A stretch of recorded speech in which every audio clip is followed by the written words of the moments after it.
Welcome back to the Joust About Careers podcast. I'm your host, Brian Bratt, and this week's guest is 2020 Van Buren graduate Tyler Arbaugh, who is an outside sales representative and former Division I track and field athlete at the University of Oregon. In this episode, Tyler shares how his career path shifted from finance to sales, what it was like to be a student athlete at the University of Oregon, how being a building science nerd helps him in his career, and much more. Whether you are interested in a career in sales or are still exploring your options, I hope that what Tyler shares today will help all of you make better career decisions and have fulfilling career journeys. Enjoy the show.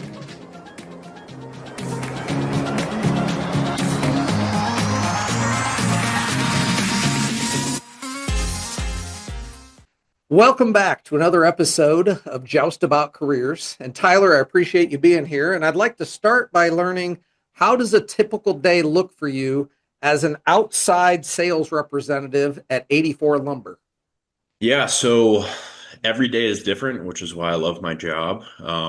Starts early. I get in about 7 o'clock, and right off the bat, we're checking deliveries that are going out for that day, getting updates about deliveries that went out late the last day. So we always start the day off with deliveries, make sure we're good on schedule there. And I have to do that for 2 stores. So I work out of a store in Kentucky, because we live down here.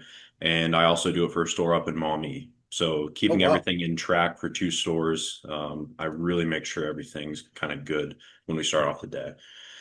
Then I'll go through my email, see if there's anything I miss, probably make some phone calls to some important people for current projects that are going on. And then I like to do takeoffs or make my material list for any projects I'm currently quoting. That's another part of our job. And that's kind of my day. A lot of phone calls in there. A lot of phone calls. I'm on the phone quite a bit, getting pricing from vendors, talking to customers, stuff like that. Going out to job sites probably 3 or 4 times a week. And then we go home. Doesn't sound like a lot, but when you have 12, 15 projects going on at once and you're getting pricing, it's pretty hectic. Right. Now, like, how far away are some of those projects? Are they all fairly close, or do you have to go quite a ways?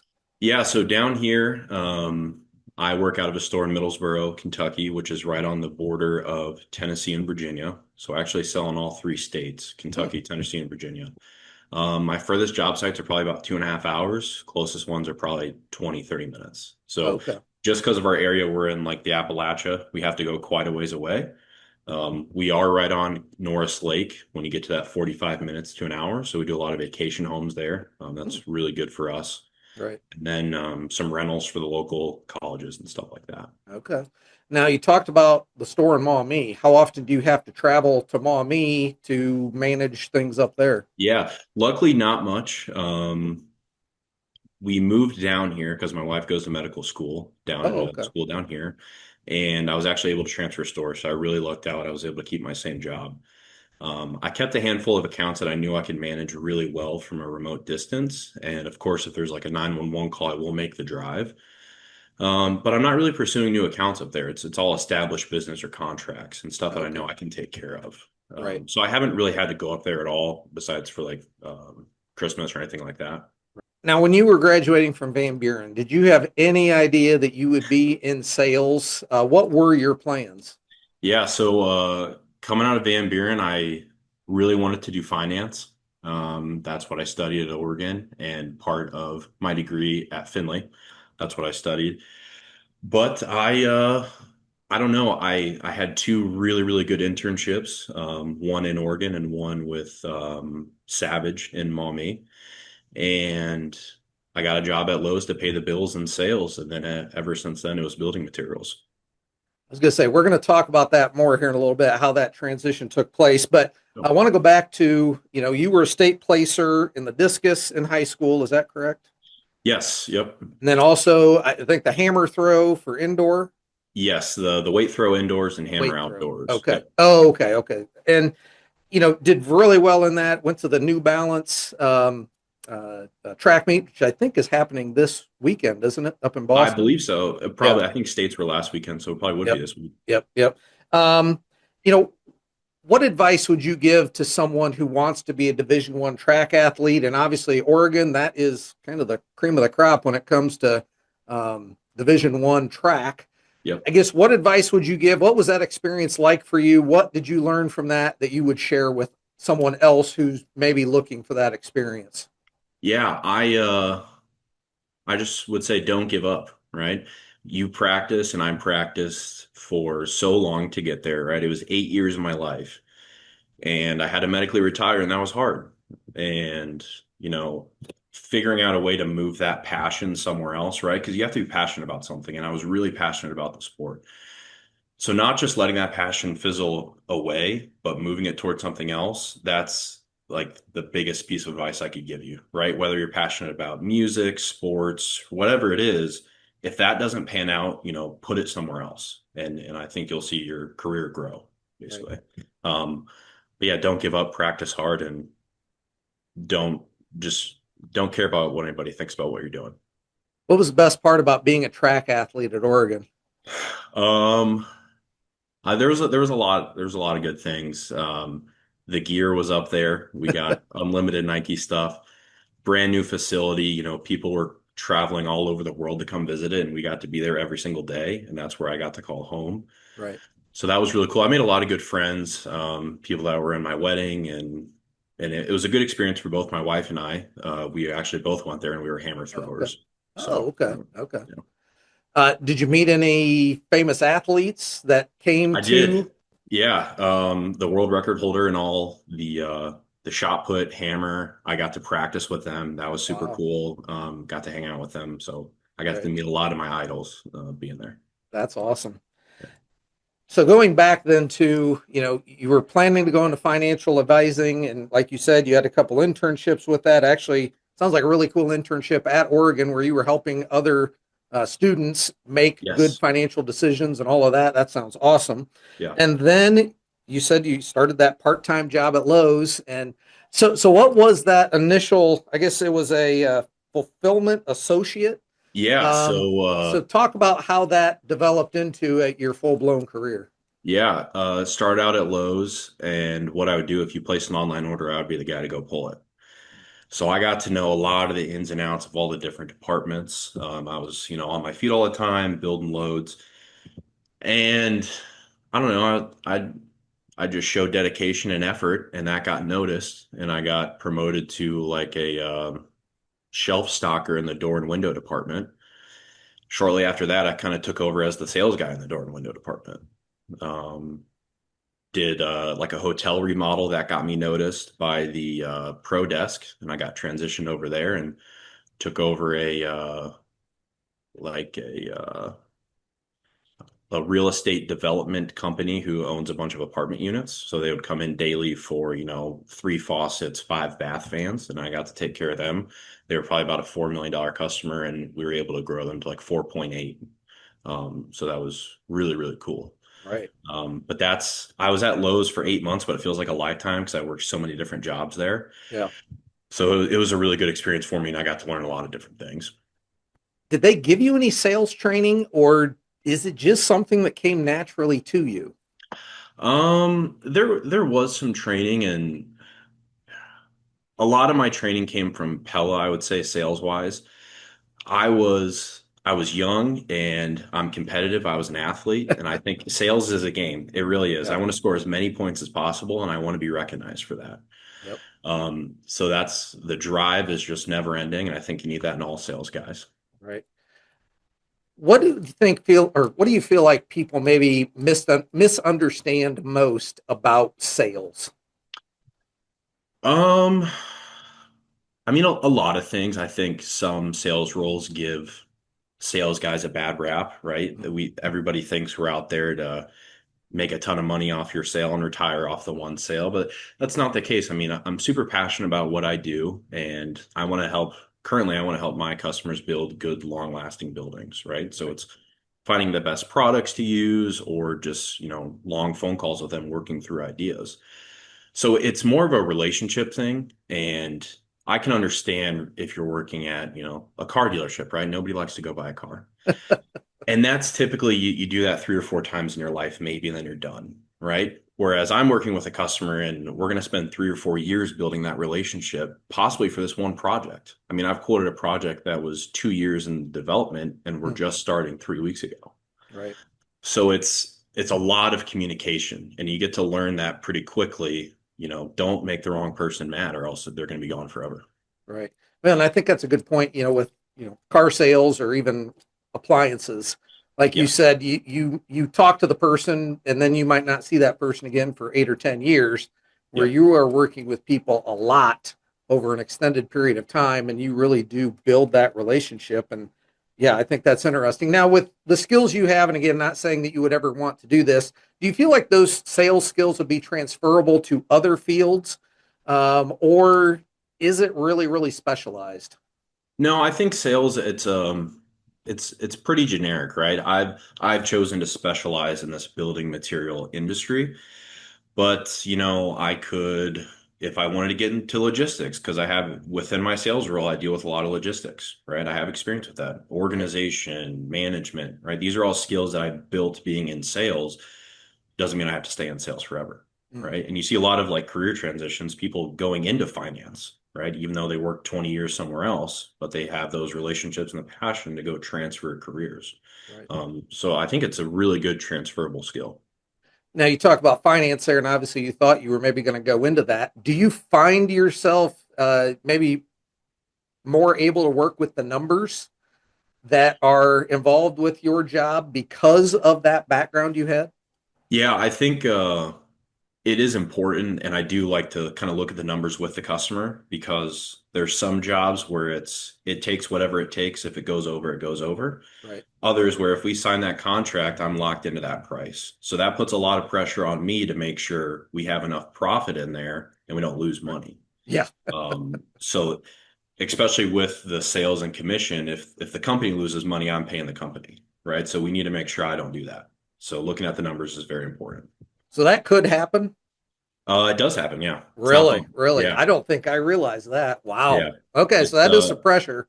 yeah, I mean it's very stressful. I got a phone call today that, we might have been missing posts and the posts are $18 a foot. I needed like 50 feet of it. Oh, geez. Yeah. And we signed the contract, so I got to pay for it if we don't have it. But luckily Right. they found them. So Okay, good. yeah, I was pretty happy. Now, you have a degree in business administration.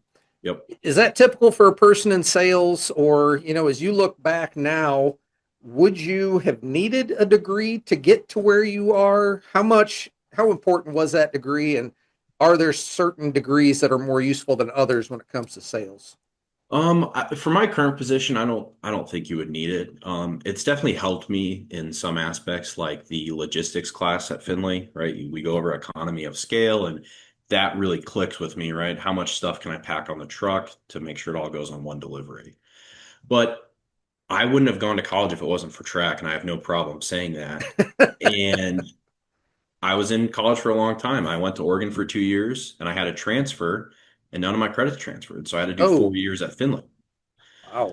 So I've developed, I got really good in the classroom because I did it for a while and I wanted to be done. So I dedicated myself to it. Right. And you don't need a degree to do what I do. And I'm not going to get a raise because I have a degree. I'm going to make the same amount of money. So Okay.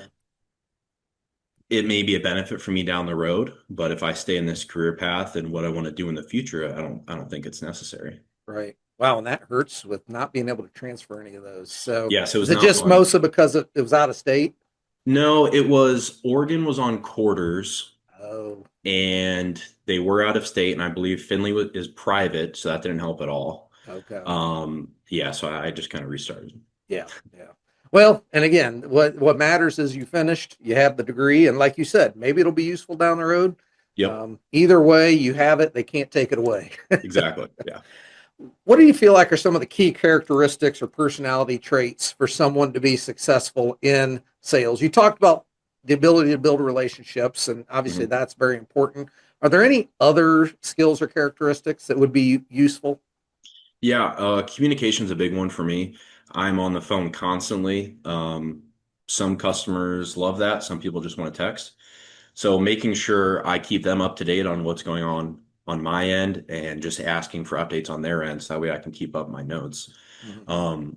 Communication is probably the biggest thing. I've gotten compliments about that before as well. Like, oh, he actually picks up the phone, right? Some guys just don't do that. Right.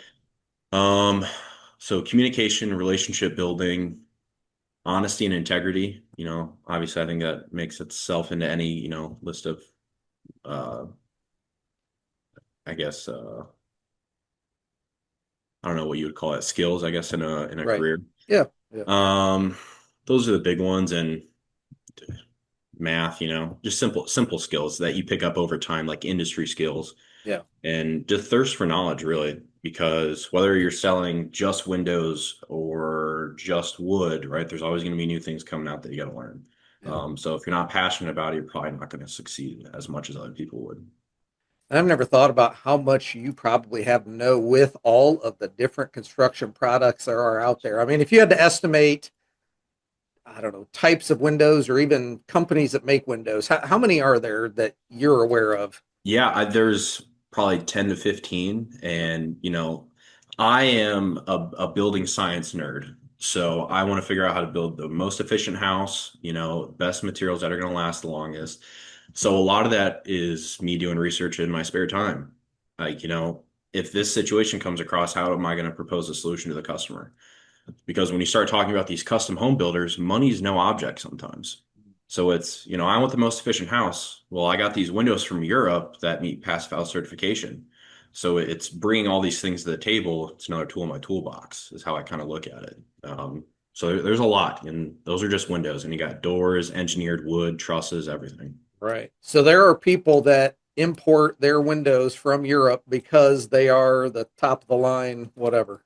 Yes, they're Wow. built so much better, and they're about the same cost as American-made windows. Really So, yeah, interesting. Probably a little more shipping. yeah, yeah. Now, I think you're my first interviewee I've ever had who lives in Tennessee, but it sounds like you're right there close to a couple states. I Yep. guess what do you like about living in Tennessee, or what was it like to live on the West Coast, also out in Oregon? How's it different from living in Northwest Ohio? Yeah, I guess starting with Oregon, I get that question a lot, but I didn't really get out. I didn't really have time to travel. I mean, we were practicing 6 days a week and I had Sundays off, and most of the time it was catching up on homework or sleeping. So Oregon, my wife and I would like to go back and, actually go see the sites that we never got to see. But I mean, it's different. The weather, I actually enjoyed the weather out there. Doesn't rain as much as you would think, and Hmm. it definitely doesn't rain like it does in Ohio. It's Yeah. just kind of light sprinkles. So I did enjoy Okay. that. But Tennessee, it's different, especially the area we're in. We're about an hour from Knoxville, Appalachia area. It's very different than what we're used to, but it's the school that she chose to go to. Right.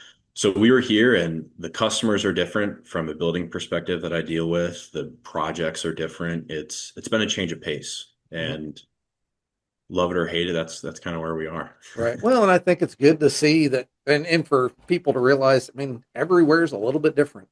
Yes. Yep. The entire world is not like Northwest Ohio, Right. and sometimes that's a good thing. Maybe sometimes that's a bad thing. But ultimately, everywhere has its positives and negatives. So Yeah.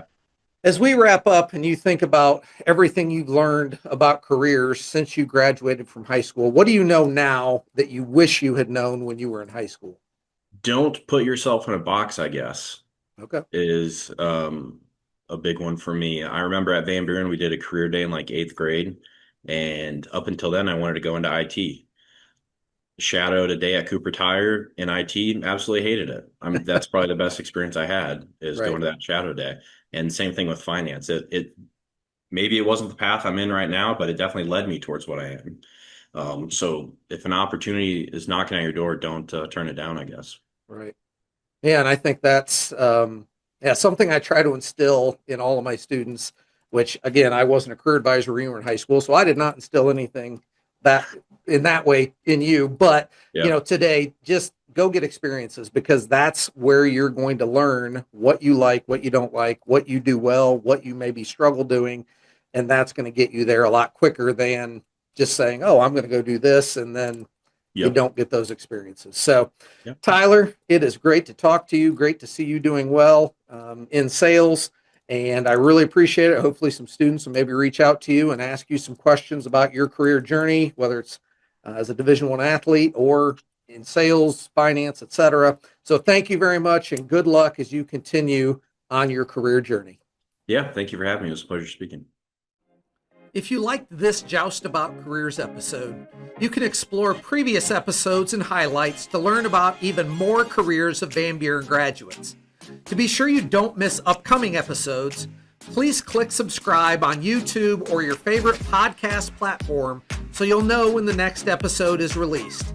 Thank you for spending a portion of your day with us, and we hope you will continue to prepare for your future by learning just about careers.